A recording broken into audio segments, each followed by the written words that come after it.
Alors, c'est toujours difficile de remettre en question des processus et des négociations dans lesquelles on baigne.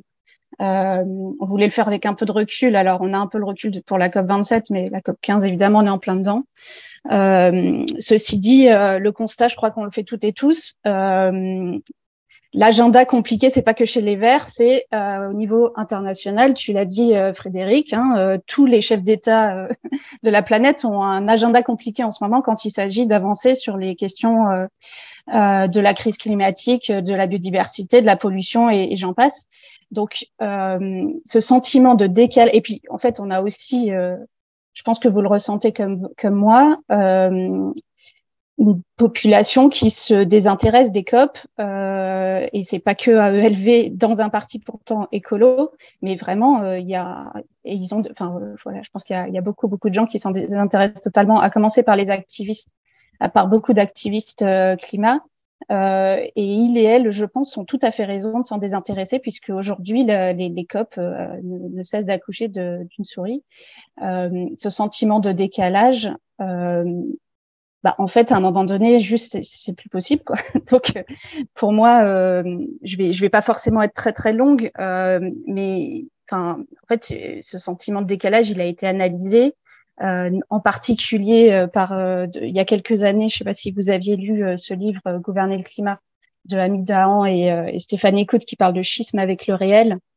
Euh, En fait, enfin voilà, qui font tout l'historique des COP et qui montrent le décalage croissant entre ces processus onusiens qui sont, comme ils disent, civilisés et consensuels, qui traitent le changement climatique comme un problème gouvernable, circonscrit, et une réalité du monde qui est celle de la lutte pour l'accès aux ressources, de la globalisation économique et financière, et qui est nourrie par l'exploitation des énergies fossiles et le maintien de nos styles de vie, de nos modes de vie occidentaux. Donc, ce décalage entre la lenteur des négociations, euh, qui, même si on aboutit à quelque chose de positif, encore une fois, à cette COP, ne nous permettra pas de sauver la planète. Enfin, je pense que là, on est toutes et tous très au clair là-dessus. Une accélération en plus de cette crise, et c'est le fameux paradoxe. On sait qu'on ne peut pas y arriver comme ça, mais en même temps, on sait qu'on ne peut pas ne pas y arriver. À partir de là, je pense qu'il y a quelques éléments qui quand même devraient nous permettre de progresser un petit peu. Et c'est notamment d'identifier ce qui ne fonctionne pas dans les processus des COP. Pour moi, il y a plusieurs éléphants dans la pièce depuis des décennies. Marie en a pas mal parlé. Le premier éléphant dans la pièce, c'est clairement la colonisation. En fait, l'absence de reconnaissance de notre histoire, de notre responsabilité historique, qui est pas uniquement d'avoir développé des économies productivistes fondées sur l'extractivisme, mais d'être allé chercher ces ressources chez d'autres par l'expansion coloniale et par la prédation des ressources sur d'autres continents à qui on demande aujourd'hui de se développer de manière non polluante. Et finalement, en fait, cette responsabilité-là, ça a été le cœur de la discussion sur les pertes et dommages à la COP27. On l'a bien vu qu'aujourd'hui, il y a quand même beaucoup de pays enfin, il n'y a plus aucune crédibilité à des engagements et donc à des initiatives portées par des blocs comme l'Union européenne. À partir du moment où on ne va pas beaucoup plus loin sur les moyens qu'on met, sur la reconnaissance en fait de la dette climatique. Et, euh, et alors que l'accord de Paris, qui avait effectivement été un succès, mais qui est un succès fondé sur une méthode qui est celle de finalement un accord qui est pas vraiment si contraignant que ça, mais qui est plutôt un enjeu de pression par les pairs et par la société civile pression qui peut rester en permanence pour augmenter le niveau des contributions nationales. Mais cette pression, elle ne fonctionne que s'il y a une crédibilité en fait des différents acteurs autour de la table. Et là, je pense qu'on doit vraiment s'interroger nous en tant qu'Union européenne et donc aussi en tant que France sur la posture que nous prenons dans la période et les priorités effectivement de nos négociations. Et à ce stade, pour moi, l'enjeu, en fait, la priorité, c'était même pas d'augmenter les engagements. Enfin, c'était une vraie priorité sur, en fait, rassurer, montrer qu'on est capable de mettre les moyens sur la table pour enfin débloquer cette difficulté-là qu'on a eue majeure de défiance d'une bonne partie du monde à l'égard de ce que nous sommes capables de faire. Il y a un autre aspect, c'est que le climat n'est pas déconnecté de la géopolitique. Au contraire, ça en devient un enjeu central. Vous avez toutes et tous vu, et si vous l'avez pas fait, lu le travail de Pierre Charbonnier là qui commence à développer sur la notion d'écologie de guerre. Je pense que ça peut pas être totalement mis de côté. Enfin, juste on est en pleine guerre en Ukraine et on continue dans cette période-là de croire que l'Europe ne pourrait se passer de véritables changements de posture. Je pense que ce qui s'est passé, si j'en parle, c'est parce que la mobilisation des pays qui se disent non alignés face aux sanctions contre la Russie se fait dans un moment où il y a un besoin de toutes et tous, et c'est bien normal de pouvoir accéder à l'énergie sans mettre son pays en faillite, où il y a un besoin aussi de beaucoup de pays et qui en profitent très bien ici pour sortir d'une dépendance ou d'un rapport historique avec l'Union européenne. Et en fait, ce contexte-là, il peut pas être totalement traité de façon indépendante, certainement pas, des négociations dont on parle, qui sont des négociations de sortie des fossiles. Il y a un autre éléphant dans la pièce. Pareil, Marie en a pas mal parlé, c'est le secteur privé, Frédéric aussi, et notre incapacité, à mon avis, dans les COP, à nommer l'objectif derrière la réduction des émissions. Donc, l'objectif, c'est laisser les fossiles dans le sol. Quand on parle de laisser les fossiles dans le sol, on parle très largement de nos propres économies qui sont dopées aux fossiles, et on parle très largement de nos propres entreprises. Donc, en fait, laisser faire un greenwashing tel qu'on l'observe de la part de nos propres entreprises dans les COP, ça ne peut que contribuer à les délégitimer et à empêcher finalement des négociations beaucoup plus réalistes.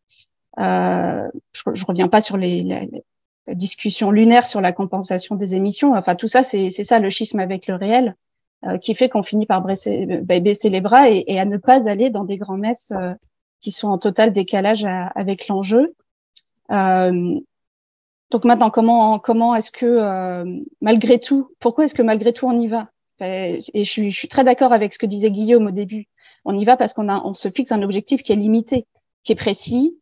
Chaque État va se fixer un objectif qui va être le sien. Et finalement, je trouve que celles et ceux qui arrivent à peu près aujourd'hui, c'est peut-être les pays à se faire entendre, c'est peut-être les pays insulaires qui sont un peu les seuls à réussir à faire prendre conscience de la réalité de l'enjeu au niveau mondial. Mais bon, là, moi, j'essaye de parler aussi en tant que Française, en tant qu'Européenne, dans des pays dont on sait qu'ils ont pas mal de poids dans les négociations et pas mal de capacité à potentiellement réformer aussi la gouvernance mondiale du climat. Donc, parce que clairement, et de la biodiversité, je vais en parler tout de suite. Clairement, on a un besoin de gouvernance mondiale. On va pas revenir dessus. C'est les sujets sur lesquels il y a une interdépendance. C'est les sujets sur lesquels chaque État ne peut pas réussir seul. Donc, c'est indispensable. Mais ça peut pas être limité d'un côté au climat, de l'autre côté à la biodiversité. Enfin, là, on touche quand même les limites de l'exercice, le besoin de désenclaver le changement climatique et la biodiversité. Enfin, là, on le sait toutes et tous. On parle de commerce international, on parle de développement, on parle d'objectifs de développement durable, on parle d'énergie et on parle de démocratie. Vous avez été plusieurs à mentionner la protection des lanceurs d'alerte, des journalistes et des défenseurs et défenseuses de l'environnement. En fait, on est quand même capable de mener une COP en Égypte. Donc, en fait, à un moment donné, et ça peut être des mini-réformes, comme celle qui est sur la table du côté des COP climat, qui a été amené suite à la pression, pour le coup, des associations droits humains, de mettre en place des critères pour définir quel pays pourrait être en mesure d'accueillir une COP, et un certain nombre de critères minimaux de respect des droits humains. Donc ça, c'est un peu le niveau minimal d'une réforme, je dirais, de la gouvernance. Après, il y a plein de propositions sur la table pour relier davantage les enjeux climat et biodiversité. Mais à mon sens, enfin, il y en a potentiellement plein d'autres qui seraient commencer par mettre beaucoup plus d'énergie sur les questions commerciales, par exemple. À partir du moment où on repolitise ces enjeux et ces négociations à la fois climat et biodiversité, ça veut dire qu'on accepte que c'est un enjeu géopolitique, qu'il y a un vrai sujet d'accès équitable à l'énergie pour toutes et tous, et que c'est normal et légitime que des États aujourd'hui cherchent à acheter du gaz et du pétrole russe sans rentrer dans le régime de sanctions qu'on essaye d'imposer, parce que en fait il y a les enjeux de précarité énergétique sont vécus de façon 1000 fois plus importante dans des pays en développement que dans nos pays. Je pense que avoir aussi une approche, on doit avoir une approche de ces COP qui cesse de gommer les différents désintérêts. On parle beaucoup des différences d'intérêts entre pays du Nord et pays du Sud, mais assez peu des intérêts des pays producteurs de pétrole, de charbon et de gaz, et de quelle façon ces pays-là pourraient être poussés, forcés, incités, en tout cas menés à prendre des engagements. Mais par contre, en fait, on a beaucoup de réponses. Et nous, en tant que parti écolo dans notre pays, et en fait l'ensemble des partis écolos dans le monde, ont des réponses sur comment repenser les politiques économiques et industrielles dans leur propre pays. Donc nous, qui sommes des pays productivistes, finalement, partageons énormément avec ce que peuvent vivre aujourd'hui des personnes en Chine, et en particulier qui militent en Chine, des personnes en Russie, etc. Qui disent la même chose. On doit avoir des moyens pour la transition. C'est valable en France. C'est ce qu'on demande en France. En fait, on le demande aussi ailleurs. On doit aussi avoir des moyens pour que la transition, elle soit juste. Et pour toutes les personnes qui sont en situation de précarité énergétique, on doit traiter la question de l'emploi, de tous ces emplois qui sont dans le pétrole, dans le charbon, dans le gaz, qu'il faut en fait transformer et donc aider.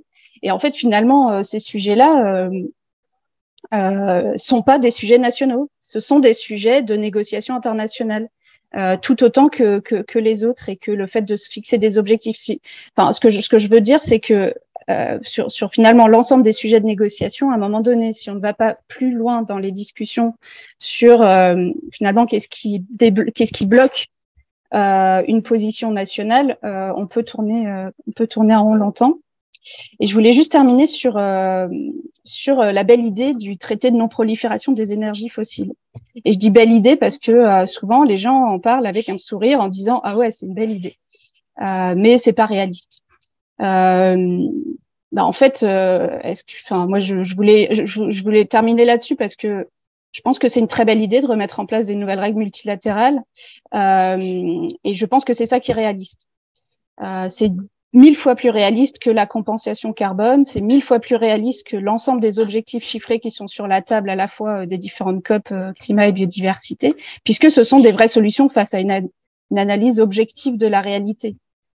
Tout le reste est irréaliste. Donc, faut pas non plus que nous-mêmes on se laisse embarquer dans ce sujet-là. Je pense qu'il faut garder une forme des propositions radicales aussi en matière internationale, de négociation internationale, et pour ça à parvenir enfin à tourner les négociations, notamment climat. Je parle beaucoup de climat ici, je suis désolée parce que c'est ce que je maîtrise mieux, vers les questions de production, et non seulement vers leurs effets comme c'est aujourd'hui.